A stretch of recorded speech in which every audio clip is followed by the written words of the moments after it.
everybody. Welcome back to the Good Theology Podcast. Good to be here today with my co-host, David Campbell. I am Jake Sweetman, and it's a pleasure to have you. Hope you're all doing well and having a good week so far. David, how are you doing? Well, I'm in England, Northern England. And are you in Durham? I am in Durham. You can almost see the cathedral out of the window that I'm parked beside, but not quite. Oh, really? Oh, wow. So, yeah, 1,000 years old. It is one of the greatest sites in Europe. Cathedral of Durham. I'm Googling it as we speak because now I want to look at it. Almost 1,000 years old. Wow. Cathedral of Durham. Wow, that looks absolutely stunning. Of William the Conqueror. Oh my gosh, that is gorgeous. Holy moly. And home to some very prominent biblical scholars, mostly conservative biblical scholars, right up until recently. N.T. Wright, who is the bishop here. That's right. He was Bishop of Durham. I forgot about that. Yep. Has he stepped down from that role? He stepped down from it to go back into teaching, but he was a very good bishop and very well regarded. Obviously, his influence was far beyond the Church of England to the other churches more like ours, including the one that I started here. Really appreciated his spiritual leadership in the city. Wow, it's on a river. That is stunning. How is the Church of England doing these days? It's either great or terrible. It's one or the other. That's what people in it tell me. The parts of it that are doing well, that are represented by churches like Holy Trinity Brompton and Alpha Course and that sort of thing, are flourishing and doing great and planting new congregations. And the parts of it that have just remained in kind of dead traditionalism are dying off. So I think there's a real battle shaping up for, the soul of the church, where it goes. They've taken some pretty liberal positions or progressive positions on some matters like sexuality and gender. Am I correct? It's not necessarily. It's in the middle, because there's a battle between people that are very liberal. I see. So not officially, but there are people in the Church of England who would like to take it that direction.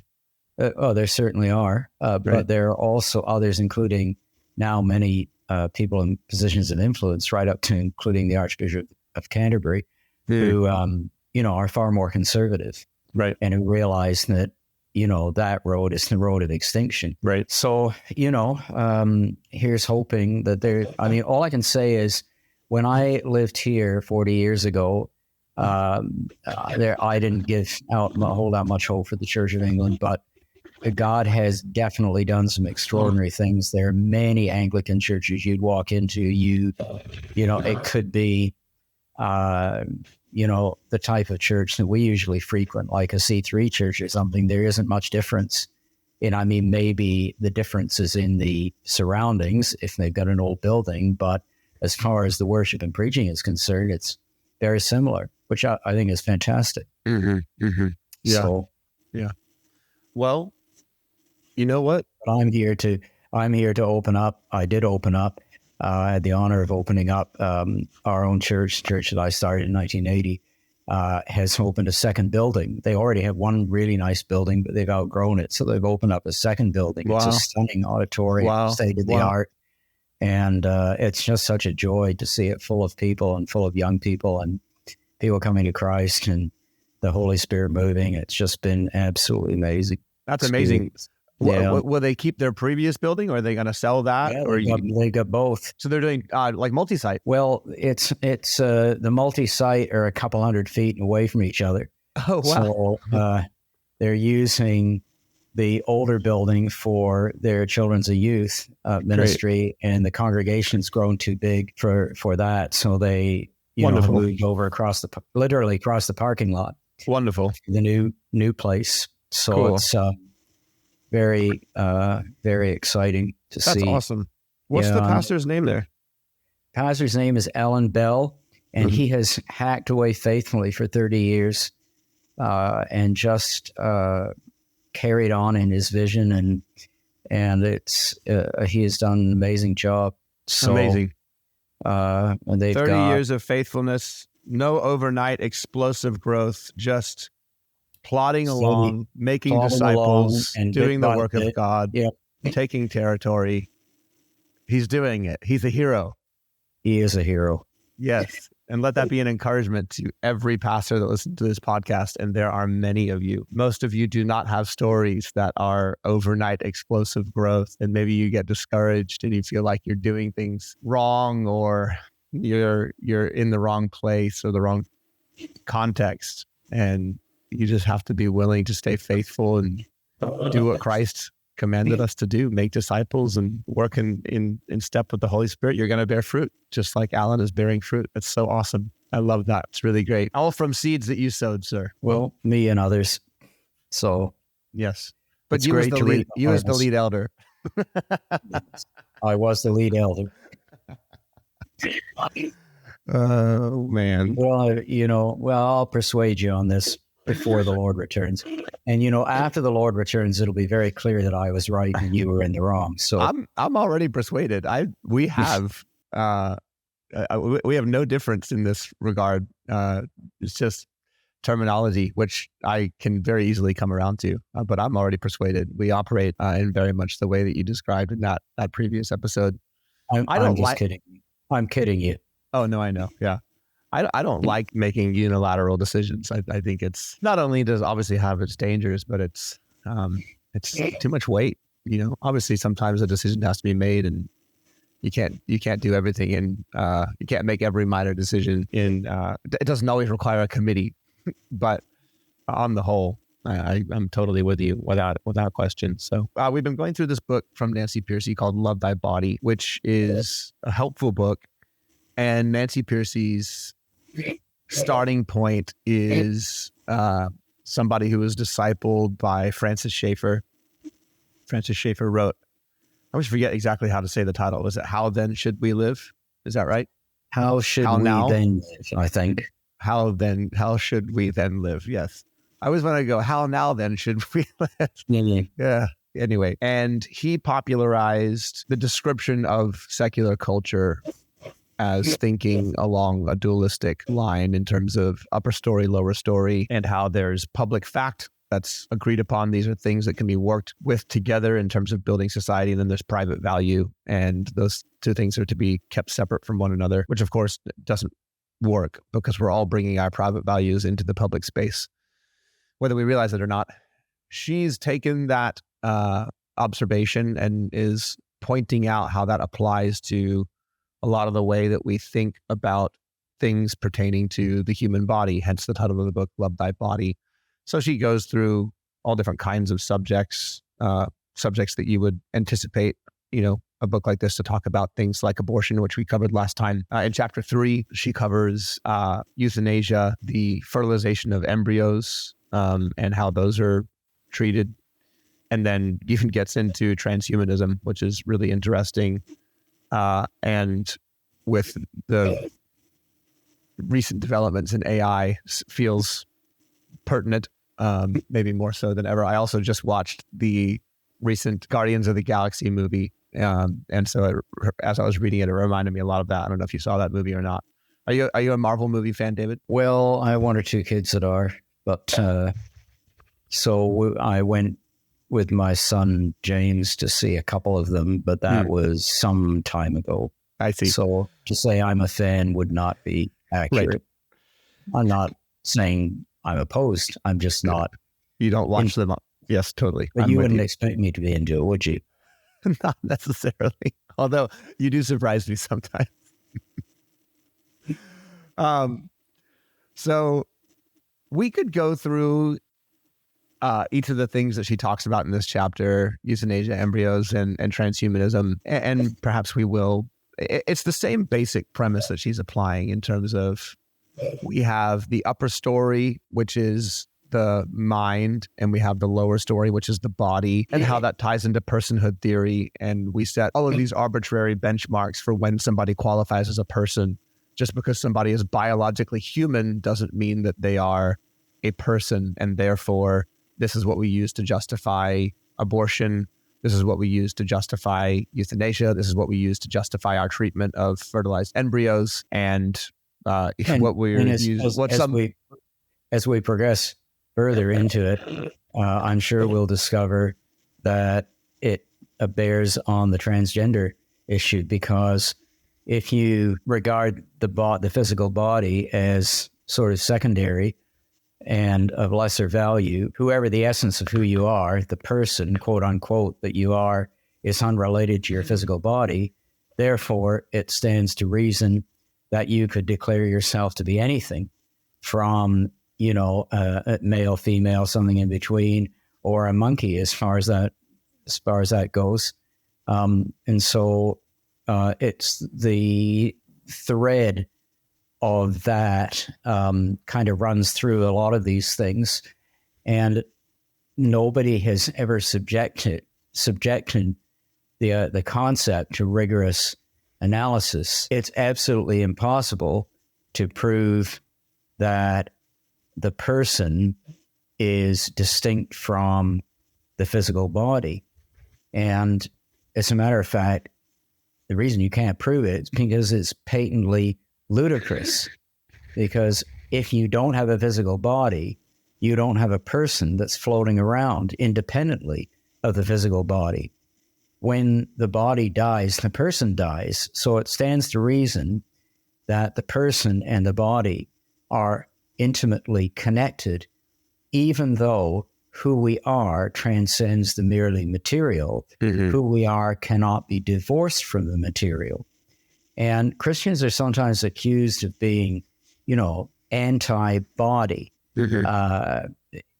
But actually, it's the reverse.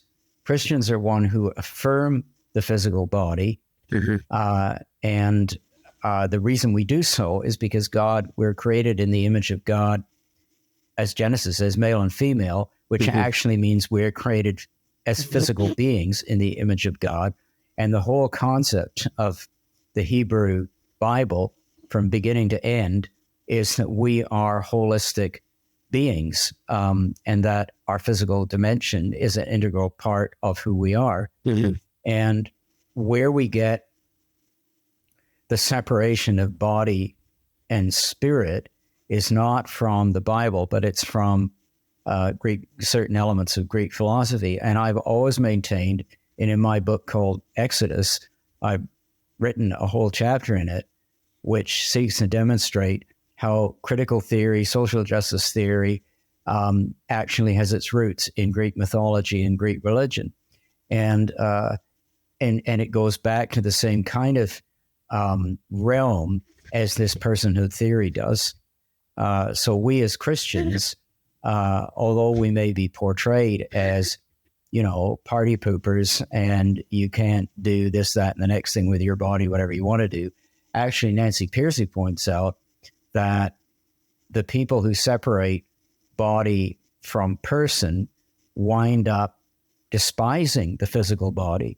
Mm-hmm. and placing very little meaning on it, to the point where they have no compunction about killing people, whether it be the unborn children or even newly born children or children who are disabled or the elderly. Mm-hmm. And that's why Planned Parenthood was founded by a person who believed in exactly those things, who was influenced by Hitler. They both drank from the same cup. Mm-hmm. So, sorry, that's a bit of a rant, but it gives maybe a bit of perspective for people that missed the last podcast. Yeah, essentially we're living in the logical conclusions of our beliefs is what Nancy wants to. We all do. And so we shouldn't be surprised when we arrive at some extreme positions, because those positions are actually just the next step of what we believe as materialists in our culture. If the body is no more than a hunk of meat, then why not discard it, or why not transcend it? When she points out things about the transhumanist movement, why not try to move beyond it or perfect it in some way that makes it something else? I also find kind of weird in that if you really are materialists, which all these people are, in other words, there isn't any eternal reality, It's just this material world. Where on earth is this mystical idea of a person that floats outside of the material body? Where does that come from? You know, that doesn't even correspond to your worldview. It's inherently completely self-contradictory. Yes. Well, I think because we all want to be treated as people with dignity. And so there has to be some kind of arbitrary definition that we come up with to justify our own existence. Well, the problem with a lot of these people is they want to be treated with dignity, but they don't want to treat other people with dignity. That's the problem. Whereas our job as Christians is to treat everyone with dignity, whether they agree with us or not. Yeah, exactly. And she talks about that too, you know, in the Christian worldview, to use the example of somebody with a disability. She says that a disabled person is exactly that. They are a person who is to be treated with dignity and love and who is worthy of life. Whereas if you come from a secular worldview, you can't logically say that every human is worth the same as the next. But that worth rises and falls on the basis of their mental function and what they contribute to society, and those things become arbitrary, and you can assign value as you please. She talks about this. She says the concept of personhood was first explicitly proposed in 1968 by a group of 13 medical doctors and professors who met at Harvard Medical School. They offered what came to be called the Harvard criteria for establishing when a patient has died. In the process, says science journalist Dick Teresi, the Harvard criteria switched the debate from biology to philosophy. You are dead not when your heart cannot be restarted, you can no longer breathe, or your cells die, but when you suffer a loss of personhood. And so it's an arbitrary thing, because basically they can say you're dead before you're actually dead, based upon certain criteria that you no longer meet. So it's a pretty sad world to live in, and even a scary world to live in, when people will no longer assign to you the worth that you are due biologically, because they don't see you as fit of that worth. They don't see you as meeting the criteria, whether you are an unborn child or a disabled person or an elderly person. And some of these examples might seem kind of extreme. That's one of the things that I kind of keep coming back to, is people might hear this, or maybe they'll read this book and they'll go, well, this is quite, an extreme example. This is something that we really have to be worried about.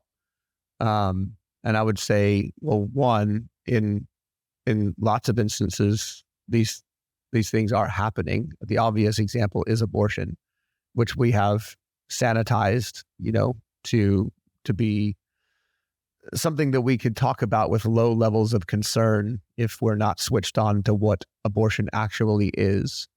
But B, even if some of these examples like transhumanism or the growth of assisted suicide, even if some of those things do seem extreme, again, they are the logical conclusion of these views. Like it's not a far leap to justify these sorts of behaviors on the basis of the worldview of these people.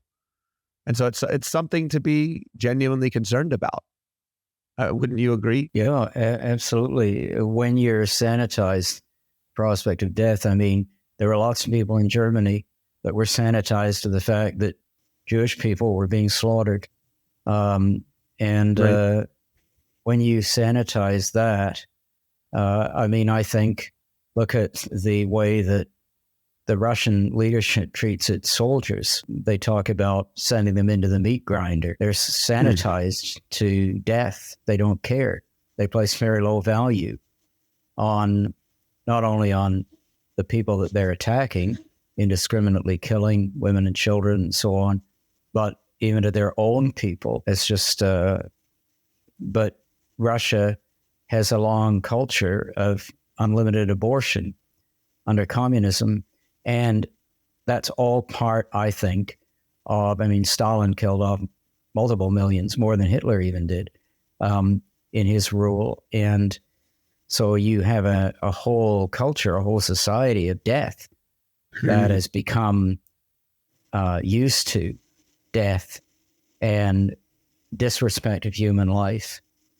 And therefore, I don't blame the nations in Eastern Europe for fearing that they'll be the ones that are next on the firing line, because they're close to it. They've been under it, and they know what it's like. So it's frightening. You're right. The world we live in is a frightening place, perhaps more frightening than ever before. Let's talk about something that underlines our willingness to pursue the things that we do, even though those things bring about death and perpetuate a culture of death in our society. One of the things that Nancy points out, which I think is correct, is that one reason issues like euthanasia are seemingly sensible to people today is that we no longer have positive ways to respond to suffering. She says the biblical answer to the problem of suffering and death is that they were not part of God's original plan. Evil entered into creation at a particular time in history, which caused a cataclysmic change, distorting and disfiguring the original creation. That's why evil is so hateful, repulsive, and tragic. When we recoil from sickness and death, our response is entirely appropriate. It's important to remember that God is on our side. He did not create evil, and he hates it even more than we do. But Christianity also teaches that God himself entered into the human condition and experienced suffering and death by execution on a Roman cross. In doing so, God inverted death into a means of achieving new life. By his wounds, we are healed. Whereas if you are a materialist, suffering is pointless. It is your ultimate enemy. Whereas as a Christian, we understand that suffering is often a doorway into the newness of life. We suffer with Christ. We die with Christ, and we take up our cross and we die to self. And in that, on the other side of that, is resurrection life and the experience of resurrection life, even in us, through the Holy Spirit today in this age. But as a materialist, suffering is your enemy. It's completely pointless and has no purpose. And so we want to minimize suffering as much as possible. It's why we are so therapeutic in our approach to life. Our aim can be nothing more than, how do I feel as good as possible? How do I experience as much pleasure as possible? And the moment my capacity for pleasure begins to diminish, that means the value of my life also begins to diminish. If I can no longer pursue pleasure, then what is life even about? And why not discard it? That is a way that's a suicidal way of thinking, really, isn't it? I mean, it's if we teach people that. I also think that part of the issue in relation to suffering is the flip side of suffering is, as you point out, pleasure, or let's call it convenience even. So we want a life that's convenient, and convenient means free from impediment or suffering. And so therefore, I mean, this is part of the abortion thing. It's not convenient for us to have children at this time. So we're going to protect ourselves from that inconvenience.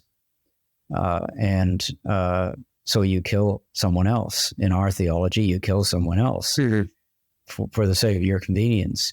And of course, carrying it over into euthanasia, it's not convenient to have to support grandma and grandpa, to have to keep on going visit them, to know that they've got $1 million in their will for us, but we need it right now, but they're preventing us having it by still being alive. That's not convenient. So euthanasia begins to look pretty good. And I think it's fair to say that in some places like Holland, that there have been instances of people placing pressure on aged parents to, for assisted suicide for monetary reasons. I mean, human nature is just wicked. It's deceitful. The heart is wicked above all things, the Bible tells us. And, when we disrespect life and we place our own pleasure and convenience at the center of everything, that makes us very dangerous people to those around us. And what inevitably happens is the people with the most power are the people who rule. So, the baby, the defenseless baby hasn't got, or the disabled person or child or the elderly person who's infirm and so on. They don't have any power. It's the people with the power that call the shots on life and death. And that's absolutely demonic. It's a demonic way of thinking. And what we don't realize is that once you allow these things into society, they have a way of getting out of control. And you yourself may wind up being the victim. She cites the example of Holland in this chapter. She says, for the last few years, the country of Holland has already had euthanasia vans. A Dutch Right to Die organization offers a mobile euthanasia service with teams traveling around the country to deliver lethal drugs or injections to patients whose own doctors have ethical objections to helping them die. So that's frightening. It's very frightening. Euthanasia vans. And we have a government in Canada, I think, that would go down the same road. And this is not a political statement. I'm just praying that government will be removed, not for political reasons, but for moral reasons, or those within the government that are proposing those kind of things would be. What's the distinction that you draw there when you say that you're saying that for moral reasons, not political reasons? Well, how because do you define this? I don't want to be portrayed as being partisan political in the sense of a right wing or a left wing, approach, right wing, left wing, center, whatever. Those things often pertain to economics, but there are moral issues. So when you say you're not saying something for a political reason, you mean that you're not saying it in the sense of, I want to throw my hat behind a certain party. I mean, I judge. To me, go ahead. Well, I think a Christian leader, I don't want to get off into another discussion, but I think it's very dangerous for a Christian leader to endorse a political point of view that's based on an economic system and say, well, capitalism is evil or socialism is evil, or, we've got to have more private enterprise or we've got to have more government involvement. I mean, those are things that Christians in politics can take a position on for economic reasons, but we have to not confuse those type of issues with moral life and death issues like abortion and euthanasia, where you could have someone who held left-wing political views being pro-life, or you can have someone who held very conservative political views economically being pro-abortion. I mean, that does happen. So I think if you expand the definition of politics, though, to be more than just what you think is the best economic system, at the end of the day, we can't get away from the fact that we are making political statements when we stand against certain things. I think one definition I read of politics, which I think is the best I've come across, is politics is the promotion of the truth. It is our stance on what is true that is going to create the most flourishing society. That might pertain to economic matters. In fact, it absolutely will. And I think it's okay for Christians, even Christian leaders, to have views on that. But absolutely it pertains to moral things. And I think whenever you're applying morality to society, it is political. And it is, I think, maybe even, it promotes that dualism that Nancy Pearcey talks about if we try to keep the two things separate. I mean, well, don't you think? I'm just saying that I think we have to be very careful when we start dabbling in the realm of economics and making moral judgments out of that, because you can make moral judgments and even biblical judgments in favor of left, right, or center, whatever. But there's no confusion there should be no confusion for the Christian when it comes to issues like abortion and euthanasia. That should be something that... And I don't think you can escape those being political statements. I think that public morality is political. You can define it as a political statement, but I think that we can take a position on those moral issues. I think preachers I think it's appropriate for preachers to say, look, vote for a candidate who is pro-life. I think that's quite appropriate. I don't think it's appropriate to say, vote for this party or vote for that party. I think you just say, vote for a candidate who is pro-life, or the candidate who's most pro-life as possible. And that and the reason is because if I associate myself with economic issues, then other believers can come along and say, well, actually, don't you think biblically that, there's grounds for a different economic viewpoint than the one you take? And they'd be absolutely right. So I'm not going to absolutize that. I don't want to waste my, I want to die on the right hill, and I'll die on the hill of abortion and euthanasia. And I'd vote for a candidate who was with me on those issues, even though I disagreed with their economics. Do you know what I mean? So that's what I'm trying to say. Yeah, and I just wanted to parse it out because sometimes it can be confusing, when we talk about not being political as Christians. I think the fact is, what we want to avoid a position where churches are identified with a particular political party. That never goes well, ever. I agree with you. Yeah. Yep. And I don't even think that for me personally, and maybe I'm wrong in this, but I've never stood up in my pulpit or posted anything on my social media that says you should vote for the person who is this. To me, such things should be obvious, especially if people understand the issues. And so, but maybe I need to be more outspoken in that regard. I'm not sure, but I don't have any issue talking about abortion, or I wouldn't have any issue talking about euthanasia, or gender ideologies, things like that. So, but I also understand that when I talk about those things, you can't help but be perceived as being political, because these are the issues that our society is, obsessed with protecting. No, I agree. And, but I die in that hill. If someone says, well, that's a narrow political viewpoint, I would say, well, I don't think it is, but I can't control your view of me.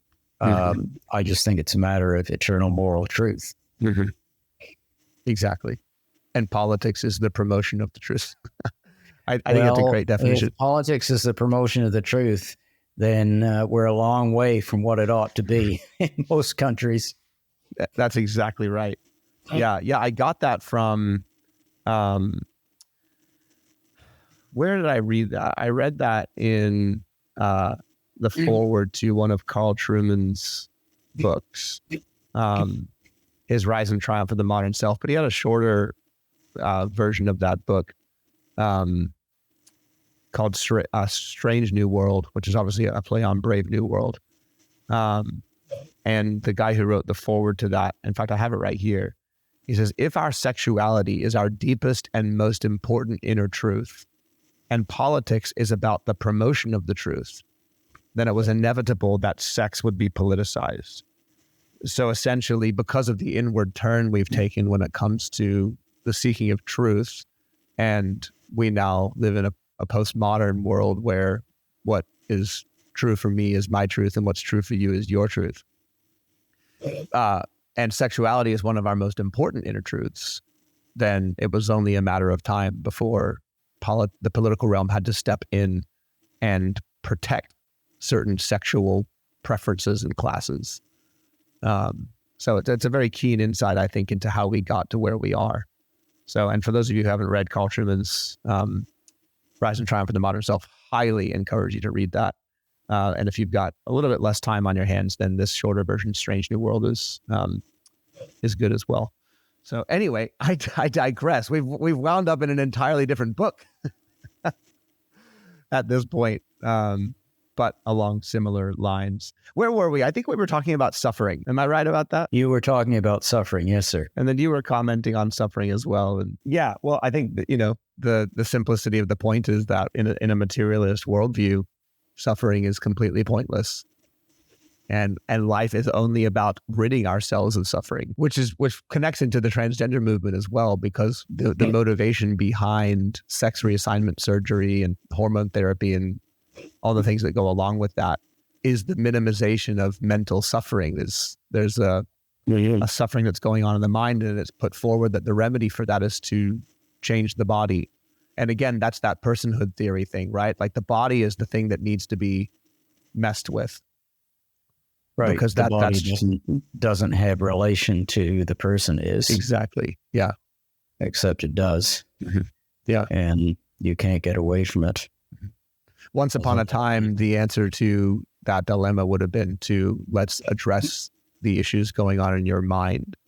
Now the answer is to let's address the body, the issues that you feel with your body. And that's something also that Carl Trueman points out. What does it look like to have a high view of suffering? Not in the sense that you are trying to glorify suffering in any kind of way, but to understand that God can use our suffering. What does it look like to take a Christian approach to suffering with these things, whether it be the inconvenience of having a child, or the inconvenience of having to care for the elderly, or the difficulty of maybe experiencing something like gender dysphoria? Well, I think how does a Christian walk those things out? Nietzsche, the 19th century German philosopher who was the inspiration for Hitler, among other things, he despised Christianity because Christianity, in his view, glorified weakness, and he glorified power. And you can see where Hitler got that from, or why he liked Nietzsche. And so for Christians, we are called into a suffering world. As Christ was, he gave up the might in order to serve. And we are called to serve people and lay down our lives and risk our own comfort and convenience. Our comfort and convenience comes second to the call of God, because Jesus himself set that example for us. And that's why we can be redemptive influences in the world. It's why, most of the modern hospitals and educational institutions were founded by Christians, and across the world, wherever Christian missions went, educational institutions and hospitals followed, because the goal of the gospel is to elevate the dignity of people and to give ourselves in sacrifice for the good of other people. And so, Christianity understands that ultimately the way to be first is to be last. Jesus said it. The way to attain eternal life with all the benefits of that is to be a servant in this life. And with the assurance that there is a greater reward if we're able to, live a life of sacrifice, that the reward we receive more than compensates, even in this life, which I believe it does. Because I don't think, if you took a poll of people who are rich, I don't think the rich people have ever been known to be happier than poor people. Sometimes the reverse is true. And we tend to think that if we just reach this idealized state where everything was fine for us and we didn't have any challenges to face in life, that we'd be perfectly happy. It's a delusion. And so God, it's not that Christianity exalts suffering. It's that Christianity realizes that we live in a broken world, a world that God didn't break, that we broke. And in order to redeem it, we have to go through suffering. So, in fact, suffering is not, was never God's intention. That we screwed up. We made a mess of it. And now God has to suffer, and his people suffer in order to bring redemption. He became poor that we might become rich. That's the key. It's not that we exalt suffering, but it's we recognize we live in a world of suffering, and we have to be prepared to sacrifice in order to bring people back to what God intended in the first place. Yeah, it's a tension, right? Just as you said, Christ became poor so that we might become rich, which is that, I think, 1st or 2nd Corinthians.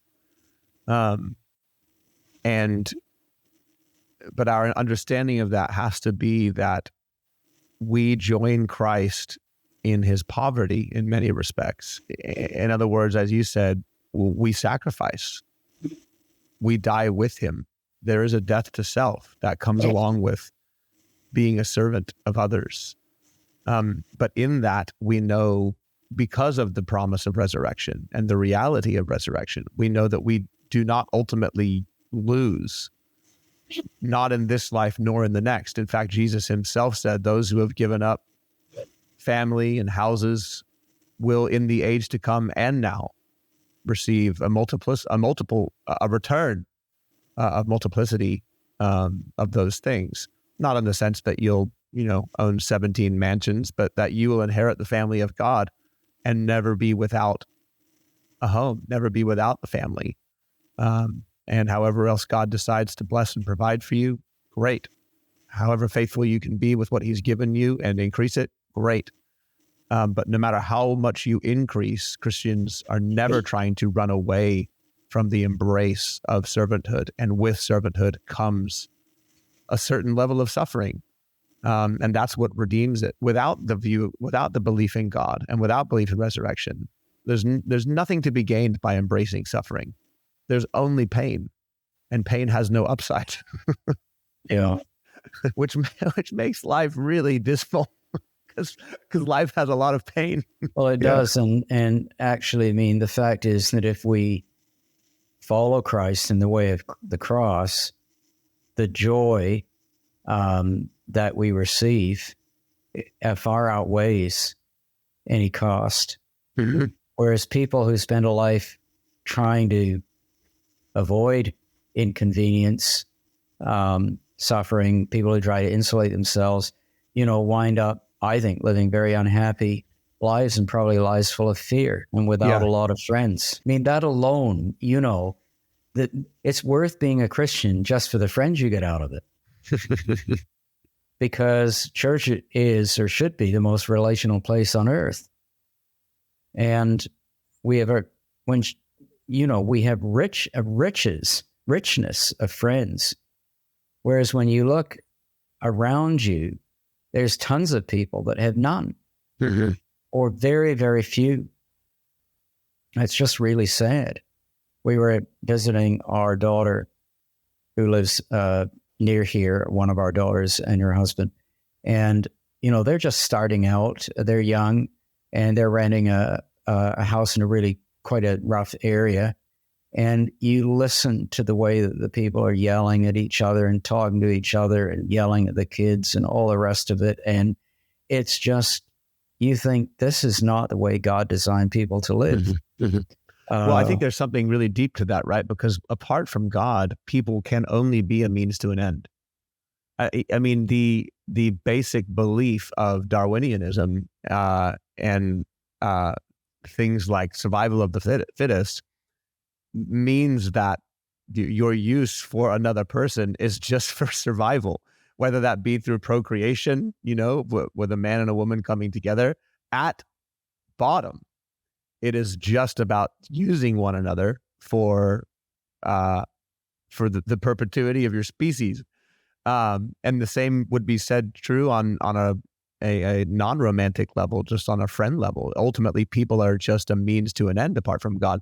But with God, people aren't a means to an end, because God is our end. God is who we're aimed at, and he is sovereign. He's ruling over the universe. And that means people genuinely can be present in our lives to love and to serve.